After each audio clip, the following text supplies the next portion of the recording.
Et salut à toutes, salut à tous, c'est Guette, bienvenue sur l'appel du donjon. Et aujourd'hui, je suis très content de vous retrouver car ça faisait très longtemps que je n'avais pas pu faire de vidéo. Et j'en profite pour vous souhaiter à toutes et tous une très bonne année, que du bon pour vous pour cette année 2024.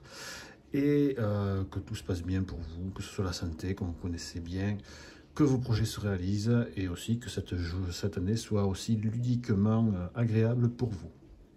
Aujourd'hui, ce que je vais vous présenter, c'est que je vais vous faire une partie de 20 Strong, ou 20 Strong pour parler en français, et plus particulièrement du module de Too Many Bones.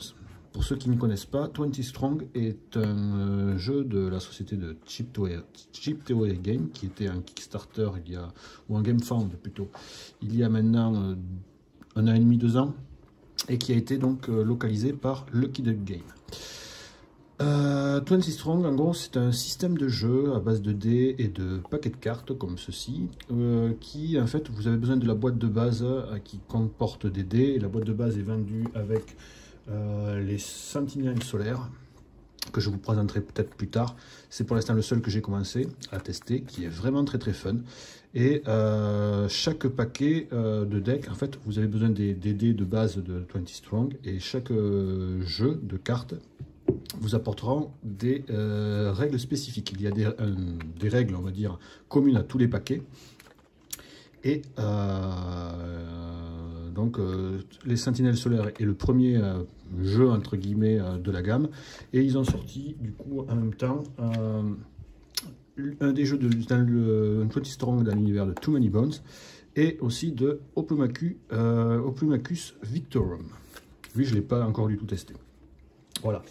Et donc nous, ce qu'on va faire, on va commencer directement avec Too Many Bones. Je vous précise que ce sera une découverte totale pour moi. Bon, j'ai regardé des vidéos, mais c'est la première partie que je vais faire. Donc, s'il y a quelques erreurs de règles, je me suis désolé. Je vais garder à côté de moi, ici, les petites règles qu'il y aura besoin. Non, merde, ça c'est celui de 20 Strong. Hop, je vais prendre le bon, tant qu'à faire. Les règles de les règles de Too Many Bones, on va les garder là, les règles de base on va les garder là, et ça on n'en a pas besoin. Voilà. Donc qu'est-ce qu'il y a dans le jeu de Too Many Bones 20 Strong? Du coup, il y a un deck de Badi 1 point, un deck de Badi 5 points. Je vais dire toujours Badi, mais là c'est la version française du coup, et donc ce sont les vilains à 1 point et à 5 points. Il n'y a pas de 20 points pour le 20 Strong. Le jeu vient avec 5 Gearlock. Donc là, ils sont sur leur face. Donc il y a le fameux Sparadoc. Vous voyez le look de Sparadoc, vraiment trop classe. Avec leurs statistiques, leurs pouvoirs innés, ainsi que les capacités de plan B. J'en reviendrai plus tard dans le jeu. Et ils ont donc tous leurs noms qui sont... que Lucky Duck a traduit. Donc là, c'est ce fameux gasket qui est Carter. Nous avons Frigman qui sera Artifice. Nous avons Duster qu'on connaît du coup, qui est donc Chiffon. J'adore les dessins qui sont utilisés pour 20 Strong. Et on en a un cinquième, et c'est celui que je vais jouer, vous devez vous en douter, Nugget, qui est donc Pépite. Voilà, donc je vais jouer Nugget pour cette partie. Et il y a dans le jeu 4 tyrans à affronter. On a Cendre, je crois que c'est Cinder dans l'extension, la dernière extension que j'ai pas de Too Many Bones. Il y a Bernick qui est Barnacle de... comment elle s'appelle l'extension Undertow, qu'on a déjà affronté dans Too Many Bones. Et on a Oxide qui fait partie, elle, de l'extension de Spice and Dice, que j'ai toujours pas affronté non plus. Et celui que nous allons affronter, c'est le plus connu de la version de la boîte de base, celui qui est censé être le plus court, c'est ce bon vieux Miam. Donc on va jouer contre Miam. Il y a aussi des cartes rencontres, il y a 3 types de cartes rencontres. Il y a les rencontres dites de Molnor, qui vont nous permettre en gros de faire des choix, un peu comme ce qu'on a dans Too Many Bones, et des loots qu'il va falloir ouvrir. D'accord? Et quand on joue, on va devoir ajouter en plus, en fonction du niveau de difficulté qu'on va jouer, 4 pour une partie basique de ces cartes tyrans. Et en fait, le but, ça va être d'arriver au tyran, D'accord, là je crois que c'est pas le bon. On peut y arriver jusqu'à 9 jours. Vous voyez là j'ai une petite rayure, la carte a un petit défaut, c'est pas non plus bien grave. Il faut qu'à 9 jours on peut aller l'affronter, mais on peut monter jusqu'à 12 jours. D'accord. Et en fait, plus on va réussir à faire des cartes bleues de tyran, moins le combat, plus le combat sera facile lorsqu'on affrontera Miam. Donc je vais mélanger ces cartes là. Je vous promets que je ne regarde pas. Et je vais en tirer 4. 1, 2, 3 et 4. Et ceux-là ne vont pas servir, tout même que tout ce que j'avais gardé là, c'était pour vous montrer. Hop, je vais les remettre dans la petite boîte. Hop. Donc, comme je vous dis, je vais certainement faire des erreurs dans cette partie. Ne prenez pas cette vidéo en tant que, comment dirais-je, partie, on va dire, explication de règles, mais plus pour voir comment ça tourne. Et une découverte à chaud du jeu. D'accord. Donc je mélange les cartes maintenant, je ne rate pas. Donc notre but ça va être de les faire le maximum de cartes bleues. Voilà. Et ensuite la règle c'est, donc je vais enlever cette boîte là. Ça va être de dévoiler la première carte de chacun des paquets. Donc en fait on voit que le premier body, les cartes elles sont vraiment géniales. Hein. Franchement comme d'hab les cartes sont top. Par contre les boîtes je les trouve en carton. Je suis un peu déçu pour la qualité des boîtes en carton. Mais bon. C'est pas comme à Too Many Bones où elles étaient d'une bonne qualité. Donc là on a le premier ennemi, une carte c'est fait comme ça. Vous voyez ici c'est la quantité en points, l'illustration du monstre, le nom. Nous avons ensuite les points de vie, les dégâts qu'il nous infligera, sa capacité et la récompense si jamais on réussit à le tuer. D'accord? Et ça, on y reviendra quand on les combattra. Et là, le body à 5 points, c'est un scorpion. Voilà. D'accord? Je les pose ici. Et 20 Strong nous vient avec, surtout, c'est ça qui fait le sel de ce jeu, les fameux dés de 20 Strong. En fait, ils sont en 5 couleurs. Et je ne sais pas si vous voyez ici, vous voyez le rond, il y a 2 petites encoches. Ça veut dire sur ce dé là, c'est le nombre de succès que le dé possède. Donc le jaune, il a 2 encoches, donc il a 2 potentiels succès. Dont un qui est forcément ici avec le logo je crois que c'est le logo de Chip, non c'est pas le logo de Chip Theory Game, le logo de 20 Strong qui est enroulé comme ça veut dire que c'est un coup critique. Donc si jamais on réussit à faire un coup critique, on inflige 2 dégâts. Et si jamais on fait le simple logo normal, on fait 1 dégât. Donc ce dé là, il a une face avec un dégât et une face avec un coup critique. Tous les dés ont forcément un coup critique. D'accord? Donc je les ai classés par ordre de puissance. Donc nous avons les jaunes qui ont 2 succès, les verts qui ont 3 succès, les bleus qui ont 4 succès, les violets qui ont 5 succès et le fameux rouge qui lui a que des succès et donc un critique parce que chaque dé ont des critiques. Voilà, donc je les mets de côté. Donc ça c'est ma réserve de dés, je vais les montrer là, d'accord. Ça c'est ma réserve de dés qu'il va me falloir gérer au mieux pour avancer dans le jeu. Parce qu'à chaque fois qu'on va devoir lancer des dés, on va les attribuer à des méchants, à des baddies. Et les dés qu'on aura décidé d'utiliser, on peut en lancer autant qu'on veut, mais on ne pourra pas en récupérer à l'infini à chaque combat. Donc il faudra bien réfléchir de combien on va essayer d'en utiliser pour éviter de trop perdre, on va dire, avoir moins de dés pour les prochains combats. La fiche de pépite, donc Nugget, je l'appellerai régulièrement Nugget honnêtement. Ici elle a un petit symbole d'étoile, ça veut dire que Nugget, et ça je suis content, elle peut être jouée dans n'importe quel paquet de 20 Strong, d'accord. Donc Nugget pour aller combattre les aliens ou aller monter le mont Vésuve, il n'y a pas de souci. Ici ce sont ses stats de départ, du coup elle a 2 points de vie, qu'on symbolise par le dé là. Elle a 3 en stratégie, la stratégie c'est le nombre de reroll ou d'ajout de dés qu'on peut faire pour un même round de combat. D'accord. Et en même temps c'est le nombre d'objets qu'elle peut garder sur elle. Donc elle peut en avoir 3. Et la petite flèche 1, c'est le nombre de récupérations. En gros, à la fin de chaque combat, elle peut récupérer qu'un dé. Et ça, c'est vraiment très très faible. Donc il va falloir qu'on réussisse à lui faire monter ça, parce que récupérer un dé par tour, c'est vraiment très très nul. Elle a comme compétence innée, chercheuse de trésors. Vous pouvez considérer les récompenses instantanés comme des objets qu'on peut garder sur nous. En gros, normalement, les éclairs, dès qu'on les utilise de suite dès qu'on les a, mais avec Nugget, on peut les garder pour plus tard, pour les utiliser plus tard. Et son plan B, vous voyez qu'ici, il y a les faces des dés des couleurs que nous avons ici. On peut placer un dé à chaque fois qu'on fait des échecs, et on peut retirer un dé pour faire la capacité qu'elle a. Pendant le temps qu'engagé, désignez un dé d'un ennemi vaincu, il rejoint vos autres dés, vos dés non assignés. Ça veut dire que normalement, les réussites qu'on met sur les monstres, on doit les défausser, mais grâce à son plan B, on peut retirer un dé pour qu'on le réutilise contre notre ennemi. C'est quand même pas mal. D'accord? Et si jamais on réussit à remplir tout ça, on peut décider de retourner la feuille de Nugget, on gagne ces petits bonus-là, et son pouvoir inné augmente, il devient plus fort, parce qu'on peut utiliser, en garder 2 objets supplémentaires en plus. Voilà pour Nugget. Donc comment se passe un tour? D'accord? Alors moi j'ai ce petit token ici, normalement il est censé être aimanté. Mais hélas, quand je l'ai reçu, il est cassé. Vous voyez qu'il est recto verso, c'est pas... Et du coup, j'ai fait un appel à Lucky Duck qui devrait normalement me faire envoyer une nouvelle pièce pour recevoir un appareil. C'est vrai que j'étais un peu déçu quand je l'ai arrivé, mais apparemment le SAV va être relativement réactif, donc je devrais le recevoir nouveau plus tard. Donc, au début du premier tour, tac, on commence à la journée 1. D'accord? Ça permet de voir la journée 1. Tac.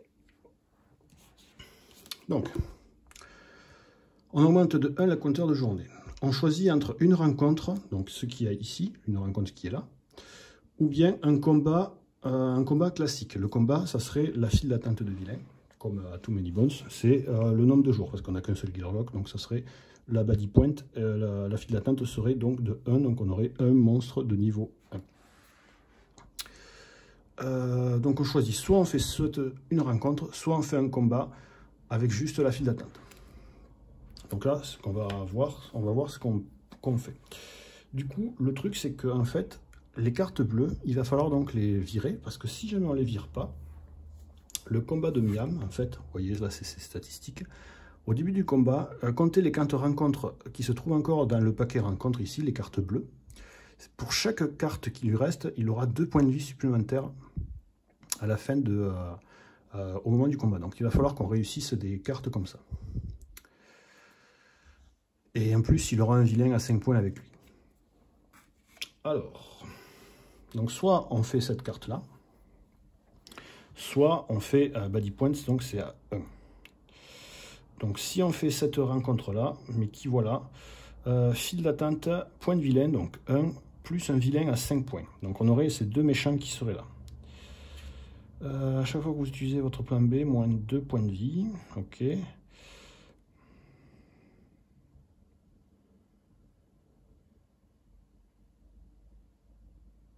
En plus, il permet de récupérer des dés bannis, lui.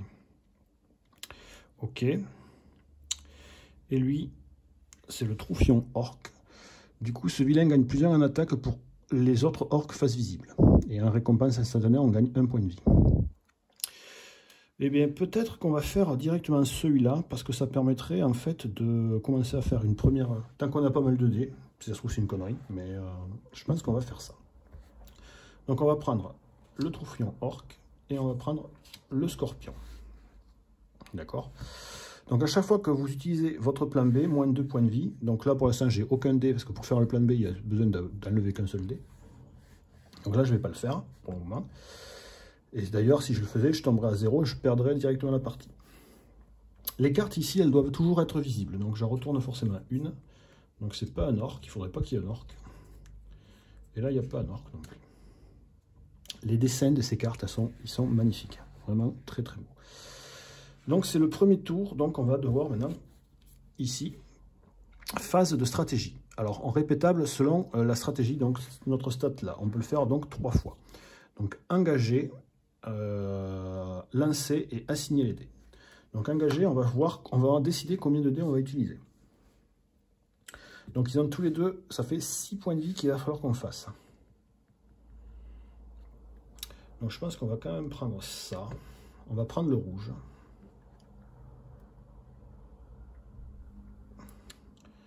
Et je pense qu'on va prendre ça. Et on va prendre ça. On va éviter de prendre trop de trucs. Bon, on en prend quand même déjà pas mal. Hein. Je vais garder un comme ça. Allez. Je vais lancer tout ça. Hop. Alors, qu'est-ce qu'on a là? Oh, on a pas mal quand même. On a déjà 6 réussites. Donc, je vais pouvoir utiliser ça sur lui. Paf, il est mort. Éclair, je peux décider de le gagner de suite. Donc, ça me permettrait de gagner un point de vie direct. Et ici, les 4 points de vie. Pac. Il est mort. Et ce dé, il ne sert à rien. Je peux décider de le mettre dans mon plan B, ce que je vais faire. Comme ça. D'accord? Phase de résolution. On subit les dégâts si jamais il y en a, mais là on perd rien. Subissir les effets subséquents. Donc certains monstres auront des effets, ce qu'on appelle des effets subséquents qu'on utilise forcément dans le combat, donc il n'y a pas. Épuiser, donc on épuise tous nos dés. Donc ceux-là ils vont partir dans la zone épuisée ici. On ne peut plus les utiliser. D'accord. Et ensuite récupérer. Donc récupérer, on a le droit de récupérer un dé, donc on va récupérer que le dé rouge. D'accord.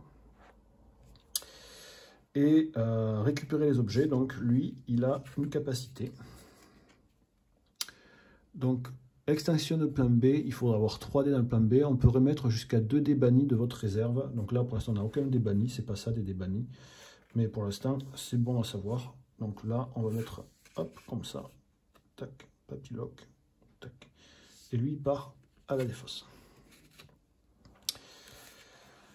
Tac, tac, tac, tac, tac. On dispose les vilains s'ils sont vaincus. Si ce qui en reste, on aurait fait un autre combat, un autre round, et on aurait pris les dégâts, et ainsi de suite. Donc là, on a fini le combat. Et du coup, ça veut dire qu'on a réussi cette rencontre qu'on va pouvoir défausser. Tac. Voilà. Maintenant, le droit de se reposer ou d'explorer. Alors, se reposer, ça me permettrait de gagner un point de vie direct, d'accord? Ou d'explorer. Ça me permettrait de mettre, je vais pousser un petit peu les dés comme ça, ça me permettrait de prendre une carte ici en dessous pour ensuite avoir le choix. Ou un monstre en dessous pour avoir le choix, et ainsi de suite. D'accord?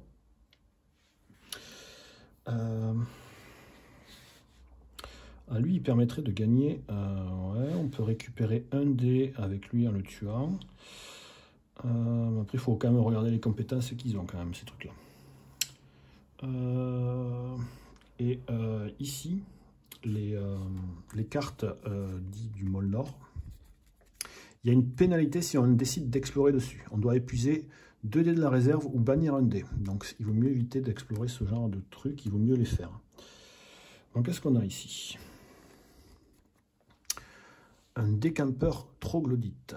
Au début de chaque confrontation, -1 en récupération de dés, à moins s'il reste au moins un autre comme lui face visible. Et en réussite, si on le tue, on récupère un dé.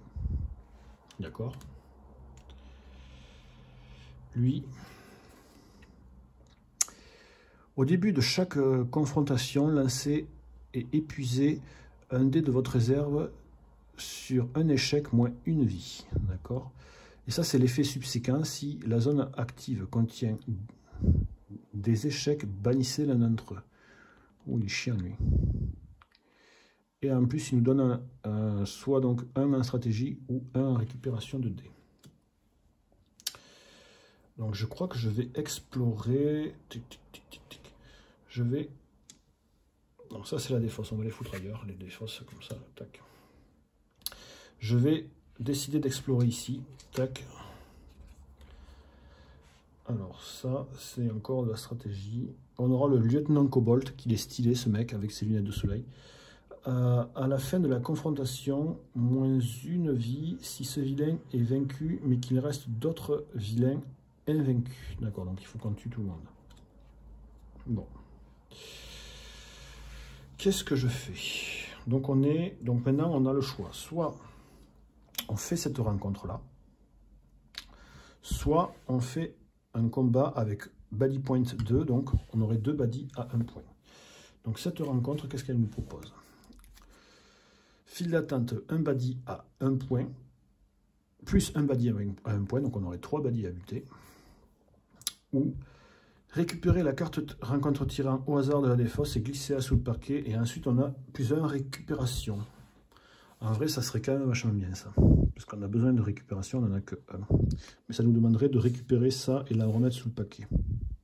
On va le faire, allez. Tac. Donc je la reprends, je la mets sous le paquet, tant pis.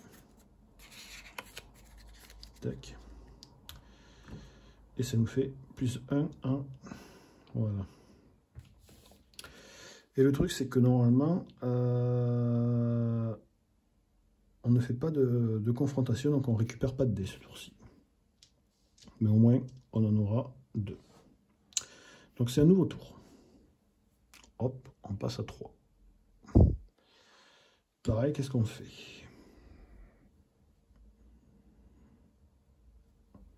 Donc là, point de vilain, plus 1 point de vilain à 1. Donc ça veut dire qu'on aurait 4 baddies à 1 point. C'est un peu risqué quand même.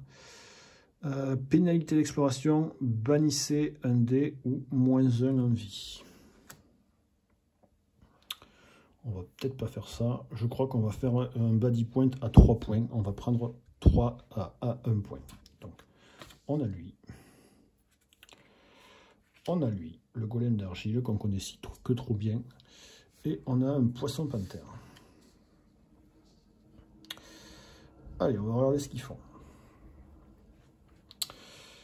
Vous ne pouvez assigner aucune touche à ce vilain. Donc on est obligé de lui mettre des critiques à lui. Génial.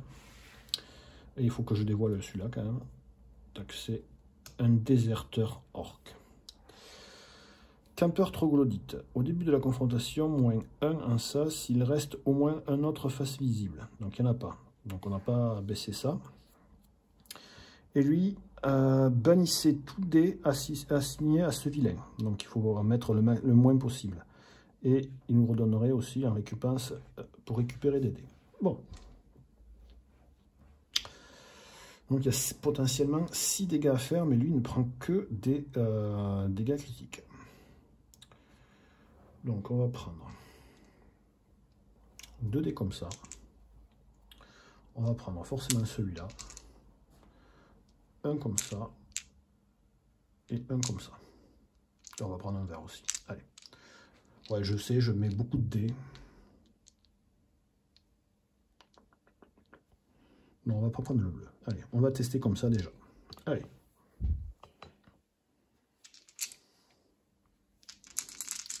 Allez. Des critiques. C'est vraiment très très nul. Oh là là. C'est vraiment très très très nul. Je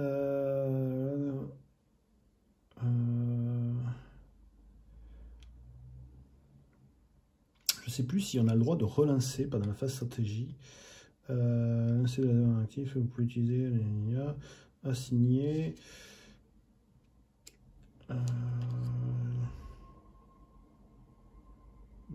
Répéter la phase après, assigner la caractéristique. Vous pouvez répéter cette phase.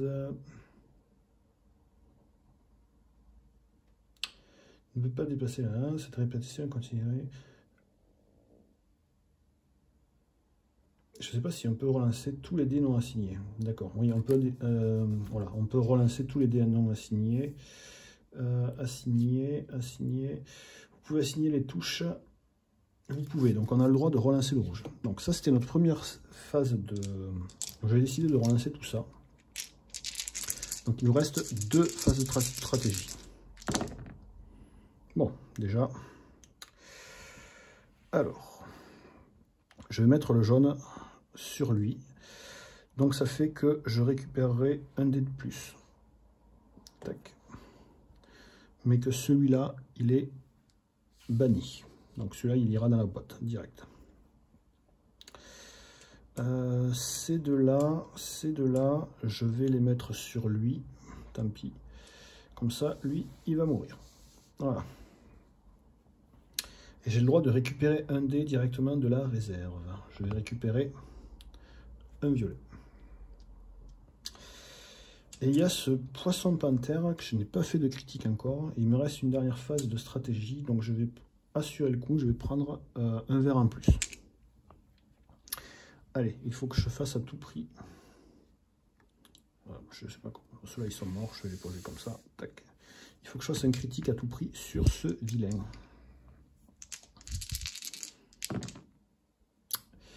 Et c'est ma raté. Je vais pas réussir, tant pis. Donc ça va à la défausse. C'est tout cela, ils partent à la défausse. Lui, par contre, il part dans la boîte parce que il n'a pas été, il a été banni. Bon, ça va, c'est un jaune, c'est pas bien grave. Par contre, je vais prendre 2 dégâts. Donc je passe à 1.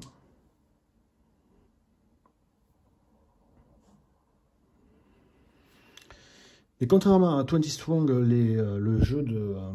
comment on appelle ça, les sentinelles solaires, normalement, on devrait les défausser, mais lui, il reste.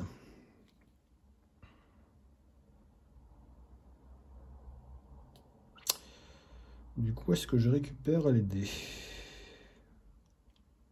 Oui, je pense. Hein. Je peux récupérer jusqu'à 3 dés, du coup.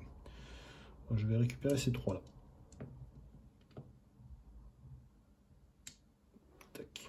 Ça, vous me direz si je fais bien ou si je fais mal. Donc on repart avec 3 points de stratégie. Donc je vais utiliser ces 2-là pour l'instant. Et il faut pareil qu'on fasse un critique. Non. Voilà, si je rate, la partie est déjà finie. J'ai encore 2 tentatives. Alors, je vais rajouter un dé. Allez. Yes. Il est là. Il est là. Et celui-là, je vais le mettre sur le plan B. Tac. Donc je lui assigne. Celui-là, il va partir dans la défausse. Et je le tue. Pac. Voilà. Donc, on prend les dégâts. Il n'y en a pas. C'est bon. On prend... on épuise les dés. Donc, je les ai envoyés là-bas. On récupère. Donc, je peux récupérer 3 dés. Je vais récupérer 3 dés bleus. Tac. Et on gagne les objets. Donc ceux-là, c'était des instantanés que j'avais déjà gagnés. Donc je les fous dans la défausse. Et lui, on regarde qu'est-ce qu'il nous propose. Canne à pêche supérieure. Explorer jusqu'à autant de fois que le numéro de la journée en cours. Ça peut être pas mal, ça. Mais vous voyez, c'est un objet avec une flèche comme ça. Ça veut dire qu'une fois qu'on l'a utilisé, on le défausse. Ok. Donc ça, c'est la fin de la journée. On a le choix. Donc soit on explore, soit on se soigne. Comme on n'a plus qu'un point de vie, on va gagner un point de vie, je pense. Tac. Nouvelle journée, on passe à la journée 4.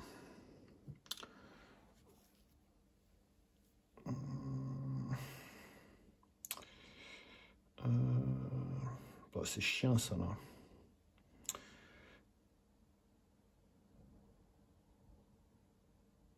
Défausser un objet et ensuite explorer.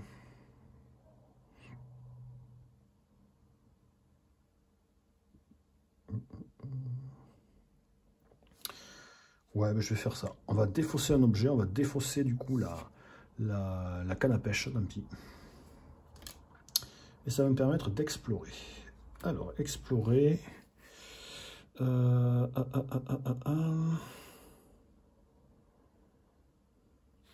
Au début de chaque confrontation, s'il ne reste aucun autre orc face visible, -1 vie. C'est pourri ça, parce qu'il n'y a que lui.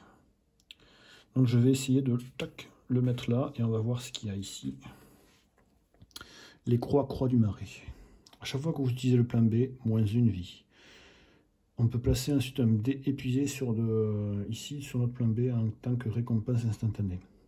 Sauf que là, il n'y a aucun dé qui nous intéresserait, mais au moins il est là. Donc on a fini notre journée.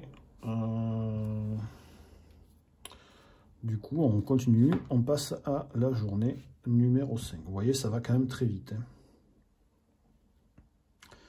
Donc, qu'est-ce qu'on a ici? Combat. File d'attente du tyran. File d'attaque. Un tyran inutilisé au hasard. File d'attente. Un tyran inutilisé au hasard ignorait tout le texte sur sa carte. Cette rencontre n'est pas une véritable combat final contre le tyran. Ah, on joue contre un tyran. Ouf, bon, en fait, il va falloir le sortir alors. Si on décide de faire ça, on se tape un tyran au pif. Oh, c'est une horreur. Mais en même temps,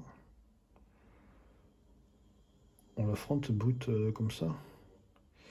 Ignorer tout le texte sur sa carte. On ne prend que ses stats en fait. Allez. Je crois qu'on va faire cette rencontre parce qu'il faut faire les rencontres de tyrans. Donc je les avais rangés, je ne savais pas qu'il y avait ça. Donc on prend ici. Tac. Bon, c'est quand même des grosses trombes. Hein. Du coup, je les prends. Ignorer tout le texte sur sa carte. Donc, je mélange, je rate pas. Et je prends celui-là. Ok, il est génial. Il a 10 points de vie, ce petit gros truc. Ah, c'est super chaud. C'est super chaud. Si je rate, je meurs.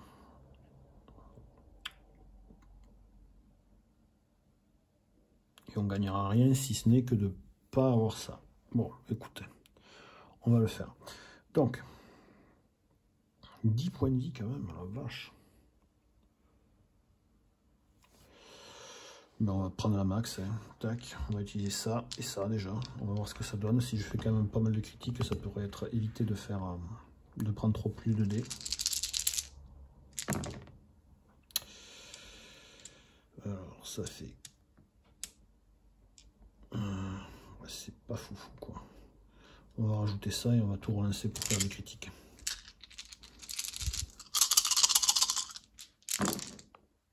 Oh, c'est nul. On va garder celui-là et on va tout relancer. Et là, c'est le dernier coup. Si on rate, on est mort. Donc, il en a dit qu'il fallait qu'on fasse 10. Oh, c'est un peu foutu. 1, 2, 3, 4, 5, 6, 7, 8. Donc, on n'arrive pas à lui foutre 10. Donc, il nous fout 3 dans la bouche. On meurt. Bon. Je crois que cette carte, elle est vraiment trop dangereuse.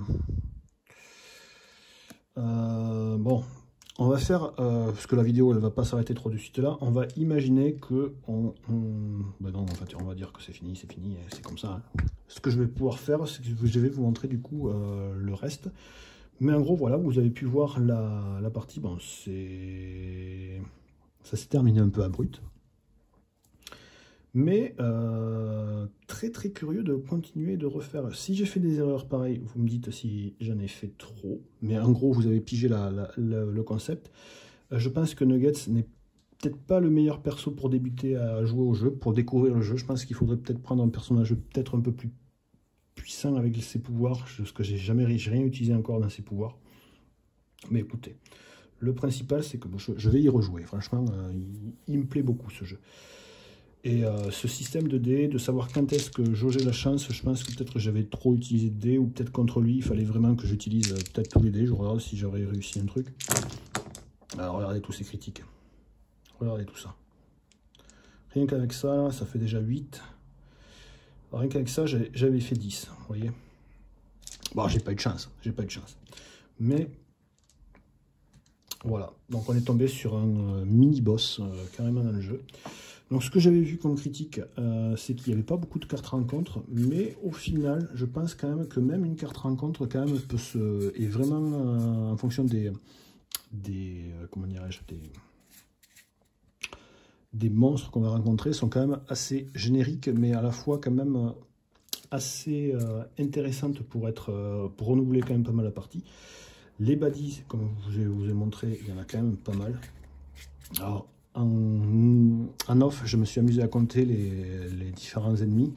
Il y a 3 de type marée.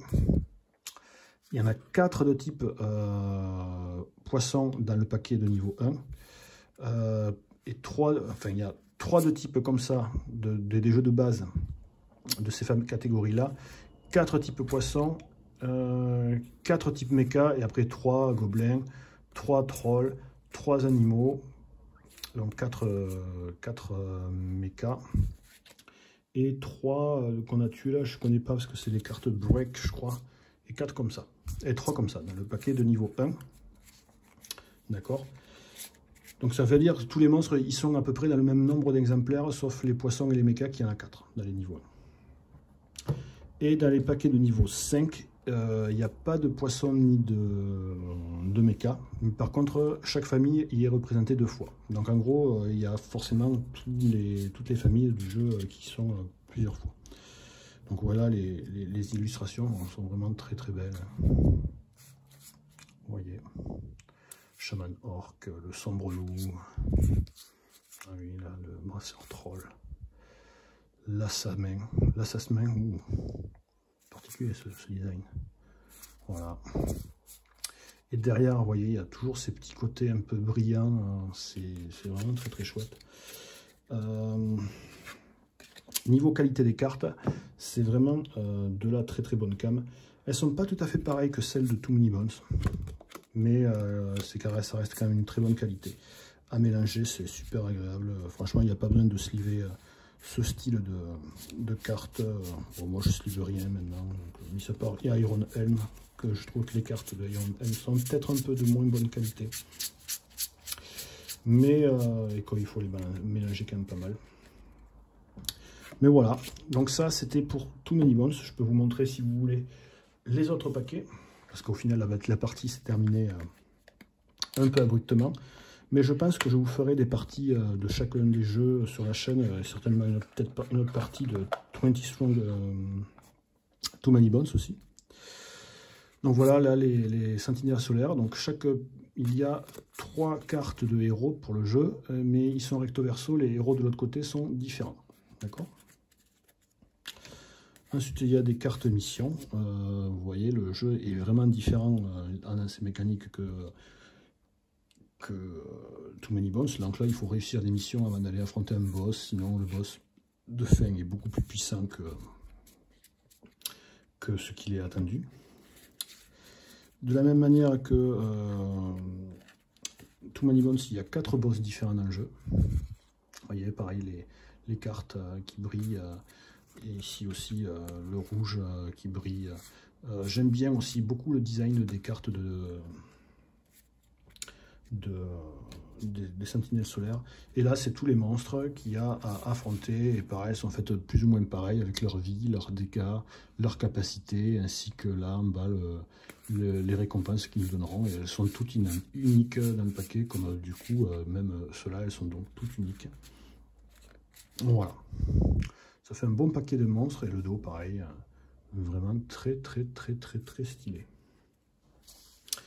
Donc ça c'est 20 Strong. Donc quand vous achetez le jeu de base 20 Strong, vous avez les sentinelles solaires avec, qui je pense est le jeu des 3 le plus facile, je pense, au niveau mécanique, et un peu plus post-cerveau celui-là. Honnêtement, il n'y a pas trop de choix à réfléchir là. J'ai peut-être pris des choix vraiment merdiques. Mais là, il y a pas mal de choix à faire quand même, mine de rien. Là, généralement, on choisit un monstre, on le tue. Si on n'arrive pas à le tuer, il est défaussé, il nous fait des dégâts.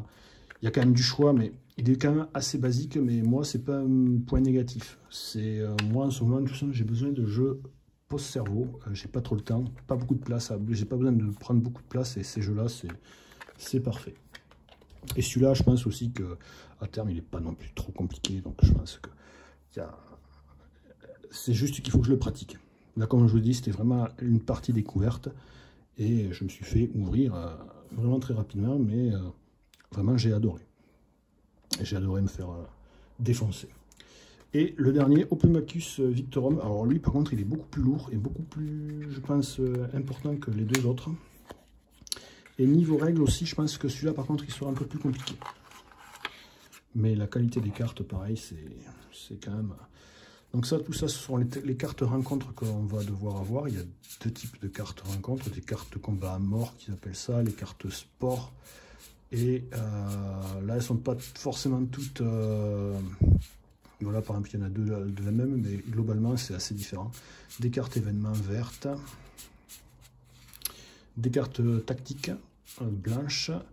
Et les personnages. Donc... Là, contrairement à 20 Strong et Hoplomachus, il y en a 9 en tout, personnages jouables, d'accord. Et de ce côté, ce sont les personnages qu'on va pouvoir incarner, et de l'autre côté, c'est leur version mini-boss, d'accord. Donc c'est vachement bien, parce que la même carte sert à deux choses. Et vous voyez les petites étoiles là, ça veut dire qu'elles peuvent être jouées dans n'importe quel paquet. Donc voilà. Et ici, nous avons... Par contre, il n'y a pas 4 boss, mais il y a bien 9 boss finales aussi. Pour, attendez, 1, 2, 3, 4, 5, 6, 7, 8, 9, 10. 10, 1, 2, 3, 4, 8, 9, non, bien 9. 9 boss pour terminer le jeu. Et là, par contre, la partie, d'après ce que j'ai vu, de Hoplomachus Victorum, ça c'est quand même un peu plus long qu'une partie de Too Many Bones ou de Solar Sentinel. Mais ça reste quand même moins long qu'une vraie partie de Hoplomachus Victorum. J'ai toujours failli craquer pour l'original Victorum. Mais comme je vous ai dit, c'est vraiment un jeu qui prend beaucoup trop de temps et de place. Et il est très cher aussi. Alors que celui-là, c'est une bonne alternative pour découvrir l'univers. Et au final, le gameplay, parce que Hoplomachus Victorum utilisait plus ou moins ce même système de dés. Et du coup, un Victorum Pocket, c'est vraiment très bien. Et moi, ça me suffira, je pense. Je ne le prendrai jamais, du coup, Hoplomachus Victorum. Voilà, qu'est-ce que je voulais vous montrer de plus? Si, avec le Kickstarter, mais j'ai vu que pas besoin d'avoir le Kickstarter, parce que c'est possible de les commander, de les avoir il y a 3 cartes promo de l'univers qui vont sortir le prochain GameFound, je pense Chip Theory Games, qui se passera dans un univers plus conte de fées. Voilà, ça s'appellera Tanglewood. Ils vont sortir donc 3 nouvelles boîtes, que pour l'instant il n'y a rien qui a été encore affûté, mais je pense que ça par contre je risque de les prendre. Et là, il y a 3 personnages dédiés à cet univers. Le tisseur d'or, Steel King, je ne vois pas trop qui ça pourrait être dans les contes de fées. Par contre, là, par exemple, le Clos, c'est la fée du temps, en gros, c'est la fée des clochettes. Et Jack, de Jack et les haricots magiques. Si vous avez la référence de lui, je suis curieux de savoir, parce que je n'arrive pas du tout à voir qui est ce personnage des contes de fées. Donc, ça sera sympa. Vous voyez, ils ont tous aussi l'étoile, donc chacun peut être joué dans n'importe quel univers. Et eux, ils ont un système un peu comme Too Many Bones, une fois qu'ils sont, ils se retournent, et après ils se retournent. Par contre, Too Many Bones, ils ne se retournent pas, mais ils peuvent faire des capacités plus pétées de ce côté, et ainsi de suite. Voilà. Donc ça, c'est les 3 cartes promo qu'il y avait en plus avec 20 Strong. Voilà. Et bien, je vous ai présenté le jeu, et moi, toujours ce petit truc qui m'a rendu un peu triste, mais qui va normalement bientôt être remplacé. C'était Get pour cette présentation de 20 Strong et plus particulièrement de Too Many Bones. J'espère que la vidéo vous aura plu. Si ça vous a plu, n'hésitez pas à commenter, parce que ça me fait toujours plaisir de lire vos commentaires et de vous abonner, parce que je ne le dis pas assez, mais abonnez-vous. Et je n'ai même pas pu le dire, mais oui, on a dépassé les 500 abonnés. Je vous remercie quand même énormément. Je suis désolé de ne pas être trop présent actuellement, mais... je compte pas arrêter la chaîne, comme je vous ai envoyé par message. Je compte continuer à faire des vidéos. Et d'ailleurs, je continuerai, je pense, pas mal sur les sentinelles solaires. Et possiblement aussi, peut-être sur du Final Girl plus tard. On ne sait pas, on verra. En tout cas, portez-vous bien. Et je vous dis à très bientôt. Ciao, ciao.